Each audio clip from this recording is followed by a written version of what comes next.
नमस्कार. आज आपण सिकल सेल ॲनेमिया या अनुवांशिक रक्तविकाराबद्दल जाणून घेऊया.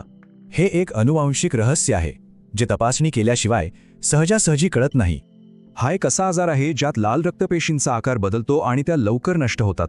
बघा, सामान्य पेशी गोल आणि लवचिक असतात, पण सिकल पेशी कडक आणि अर्धचंद्राकृती असतात. आणि याच आकारामुळे या पेशी रक्तवाहिन्यांमध्ये अडकतात आणि ऑक्सिजनचा प्रवाह थांबवतात. यामुळे शरीरात ऑक्सिजनची कमतरता निर्माण होते, ज्यामुळे असह्य वेदना आणि गंभीर आजार होऊ शकतात. बरं, यात दोन मुख्य प्रकार आहेत. एक म्हणजे वाहक असणं आणि दुसरं म्हणजे रुग्ण असणं. फरक असा की वाहकांमध्ये लक्षणं नसतात, पण रुग्णांना मात्र तीव्र त्रास होतो. हा आजार अनुवांशिक आहे, म्हणजे तो आईवडिलांकडून मुलांमध्ये येतो. समजा आईवडील दोघेही वाहक असतील तर मुलाला रुग्ण होण्याची शक्यता 25% असते. म्हणूनच हे टाळण्यासाठी विवाहपूर्व रक्त तपासणी करणं खूप महत्त्वाचं आहे. ही आहेत काही सामान्य लक्षणं. यापैकी काही जाणवल्यास लगेच तपासणी करून घ्या. याला रोखणं शक्य आहे का? हो, नक्कीच. प्रतिबंध हाच सर्वोत्तम उपाय आहे.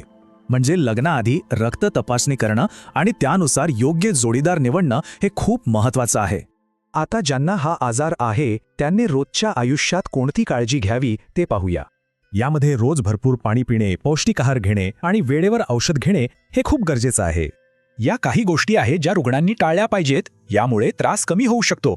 विशेषतः गर्भवती महिला आणि शाळेत जाणाऱ्या मुलांची अधिक काळजी घेणं महत्त्वाचं आहे. सुरक्षित गर्भधारणेसाठी वेळीच तपासणी आणि डॉक्टरांचा सल्ला घेणं अत्यंत आवश्यक आहे. हे लक्षात ठेवणं महत्त्वाचं आहे की योग्य काळजी घेतल्यास रुग्ण नक्कीच वेदनामुक्त जीवन जगू शकतात. आणि यासाठी शासनामार्फत मोफत तपासणी, समुपदेशन आणि उपचार सेवा उपलब्ध आहेत.